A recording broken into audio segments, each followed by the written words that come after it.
The Lord be with you. And with your spirit. A reading from the Holy Gospel according to Saint John. Glory to you, O Lord.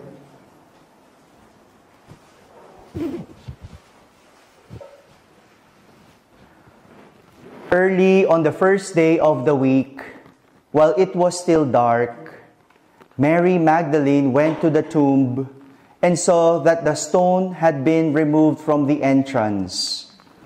So she came running to Simon Peter and the other disciple, the one Jesus loved, and said, "They have taken the Lord out of the tomb, and we don't know where they have put him." So Peter and the other disciple started from the tomb. Both were running, but the other disciple outran Peter and reached the tomb first. He bent over and looked in at the strips of linen lying there, but did not go in. Then Simon Peter, who was behind him, arrived and went into the tomb. He saw the strips of linen lying there, as well as the burial cloth that had been around Jesus' head. The cloth was folded up by itself, separate from the linen. Finally, the other disciple, who had reached the tomb first, also went inside. He saw and believed. They still did not understand from the scripture that Jesus had to rise from the dead. My friends, the Gospel of the Lord. Praise to you, Lord Jesus Christ.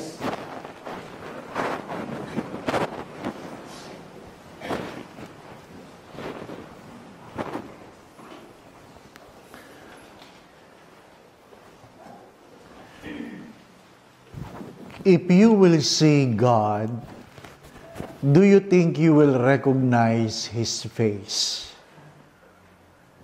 If you will see God, do you think you will recognize His face?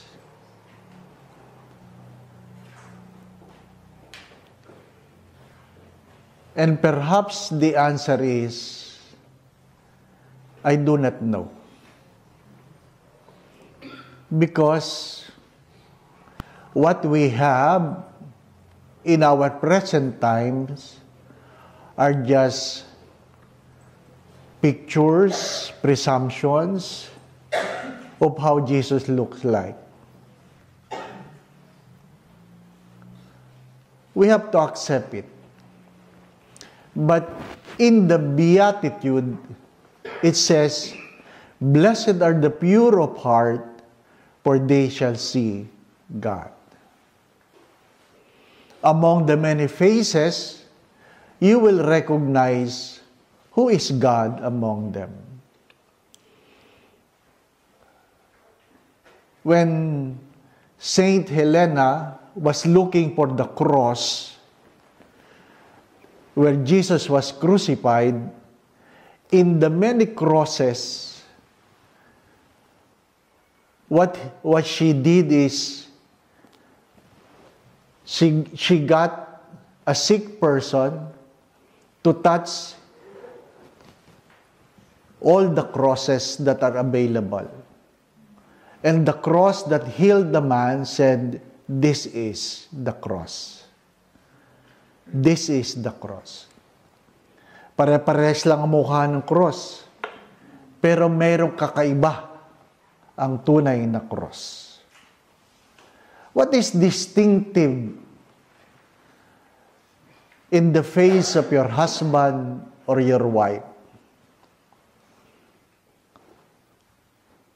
Na pag nagkita kayo sa langit, sasabihin mo, asawa ko ito. Di ba, no? Hari nawa. Di ba? No? Hindi natin alam kung saan kayo magkikita. Di ba ba? Ha? Sabi nga nung isang mister na matagal na nagdusa sa kanyang misis. Namatay si mister ng maaga at pinapasok siya ni San Pedro sa langit. Sabi, merong isang tanong para ka makapasok. Sabi nung lalaki, pati ba naman sa langit may exam pa? Spell love. Diba? Hindi ang dali. Ay nakikita niya yung trabaho ni St. Peter na nagpapapasok ng mga taong galing sa lupa. Sabi, sana bigyan din ako ng pagkakataon na ako makapagpapasok ng sino mang galing sa lupa. Di ba? So, sabi ni St. Peter, sige, ikaw ngayon. So, nag-aantay siyang ganyan. Maya-maya, may dumating. Sabi, ay! Tapos, sino kaya ito? Habang lumalapit, nakikilala niya yung lakad. Sabi niya, ay, sana hindi siya. Sana hindi siya, di ba? Ay, palapit ng palapit siya talaga. Di ba ba? Hinahanap niya si St. Peter. Pero baka sinasadya ng Diyos. Di ba ba? No? At malayo at nakilala niya, yun ang kanyang misis. Siya ngayon ang magpapapasok. Ano nga kaya, no? Ano nga kaya? Ikaw magpapapasok sa asawa mo sa langit, di ba? Ano kaya ang exam ang ibibigay mo? Di ba? Ano sabi daw nung Mr. kay Mrs. may exam dito bago akong pumasok? Sabi, Spell ano? Czechoslovakia.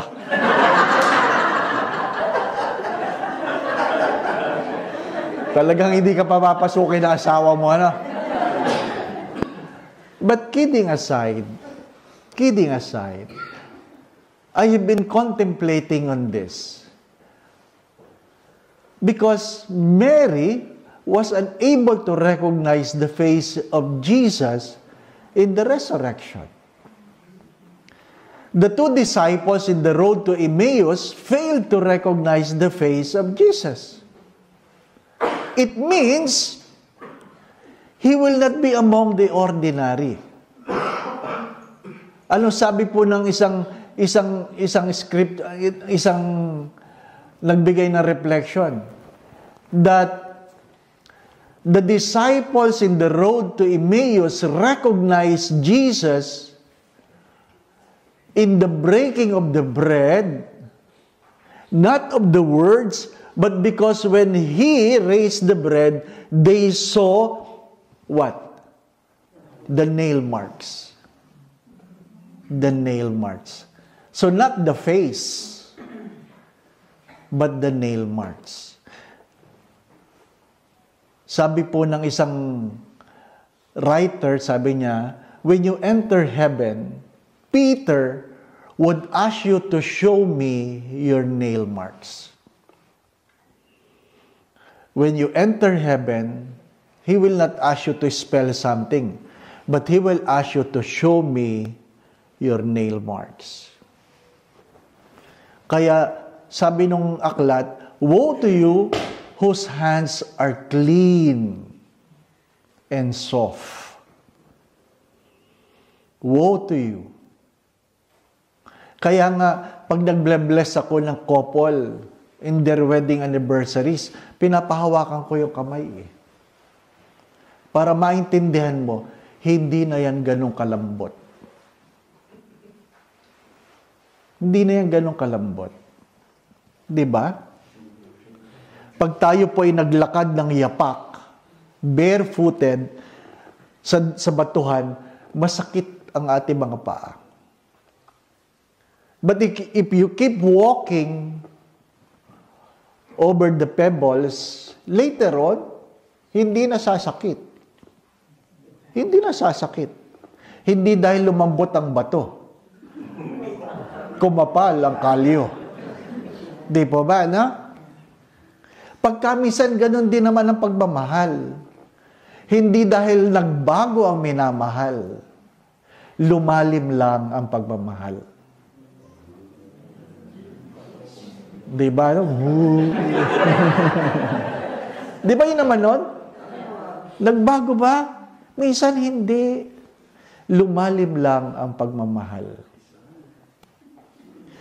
The late Jaime Cardinal Singh instilled in my mind that regardless how bad is the person, don't deprive him the opportunity to do good. Regardless how bad.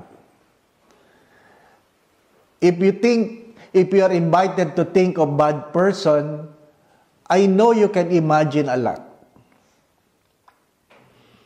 But the late Cardinal said, regardless, don't deprive them of the opportunity to do what is good. Why? Because it is a humble acceptance that regardless how good you are, there is something bad in you. Regardless how good you are, there is something bad in you. Hopefully, we will recognize each other in heaven. But in what way? In what way? How would the children recognize their mother in heaven? Or their father in heaven? Or you might be wondering, why is he in heaven? May mga nagme-message sa akin, talagang doon ibinubuhos ang sama ng loob sa kanilang mga magulang. And I always ask them the question, what will you do if you see your mother, your father in heaven? What will you do? If God allowed them to be in heaven. Di ba? Pero Father, it was my father who raped me. That's unforgivable.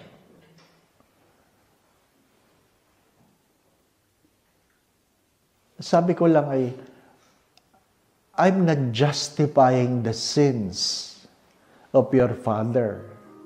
But, what if? Di po ba, ano?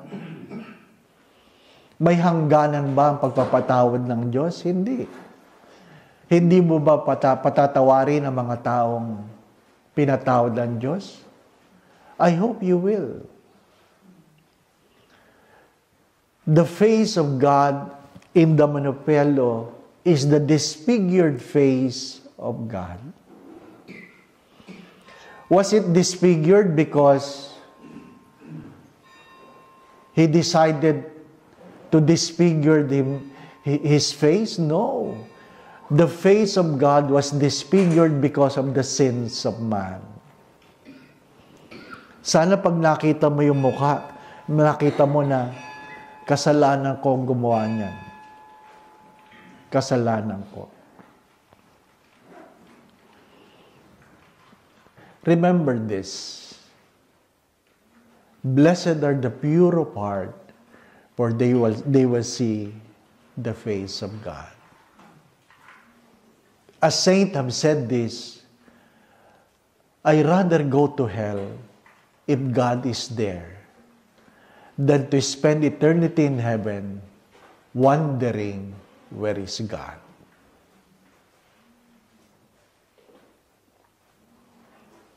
I would confess that I look forward on the resurrection not because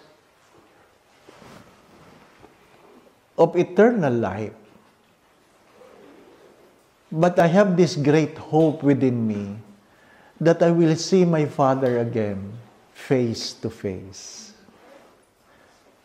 You must have a better reason why you want to go to heaven.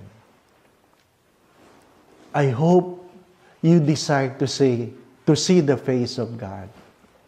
Second, I hope you will understand how sin disfigured the face of God. And third, I hope and you pray that you will recognize the face of God. When we were in elementary, we have a classmate whose mother hides her face. She hides her face. Why? Because the face was ugly. And some of our classmates would say, pangit na mukha ng nanay mo.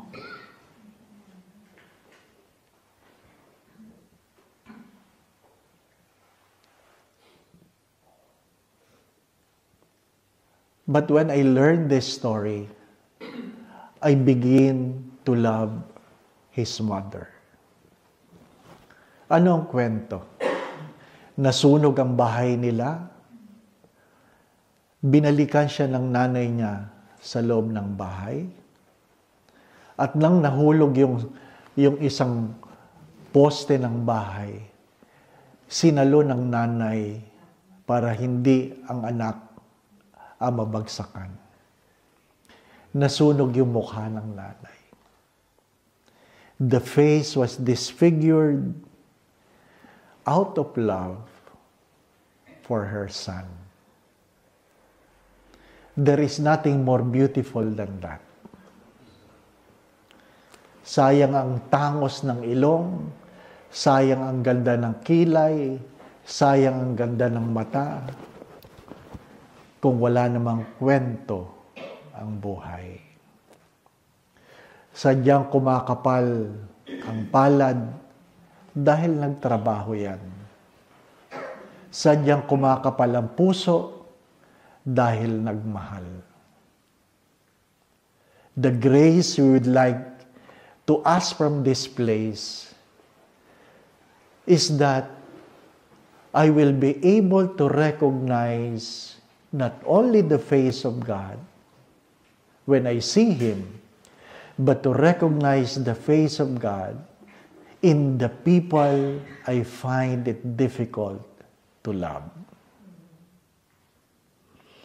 Hindi lang yung sa huli, makilala ko ang mukha ng Diyos, kundi mabanaagan ko ang mukha ng Diyos sa mga tao o sa mukha ng mga taong nahihirapan akong mahalin. Amen. By the way, this is the San Damiano cross. Ano pa? We will go to Assisi, and through the San Damiano cross, God reveals Himself to Saint Francis of Assisi. Ano pa? So, San Damiano. Para lang, kasi nung galing kami sa Assisi, nagbisa kami dito, sabi ng mga ibang pilgrim, ano yan, Father? Galing na tayo doon, hindi nga alam ano po. Going back to what I've said, will I really recognize the face of God? Or perhaps a more honest question, what would prevent me from recognizing the face of God? Without offense, di ba? Halimbawa ngayon, wala ka ng buhok na, pwede, no? Sa langit ba, wala pa rin bang buhok? Di po ba? Ano? Hindi ko alam, ha? Di ba? Pero ang meron, hindi pa ako tapos. Sabi ng isang nagkukwento, sa langit daw, ang mukha mo daw ay nung ikaw ay pinanganak. Hindi pa daw disfigured. Wala ka pang hindi mo pa napaparitoke. Or, your face can be disfigured because of your love. Mamili ka. Baby face or disfigured face because of love. I hope we will recognize each other, no? Look at your husband, di ba? Look at your wife. Di ba? Kidding aside, sabi ng isang misis, sabi niya, well, I might not recognize his face, but I know how he smell. Oh, kita mo, may nagsabi, oh. Sa amoy lang, asawa ko yan. That is the grace. The Lord be with you. And with your spirit. And may Almighty God bless you in your family, the Father, the Son, and the Holy Spirit. Amen. We go in peace to love and serve the Lord. Thanks be to God.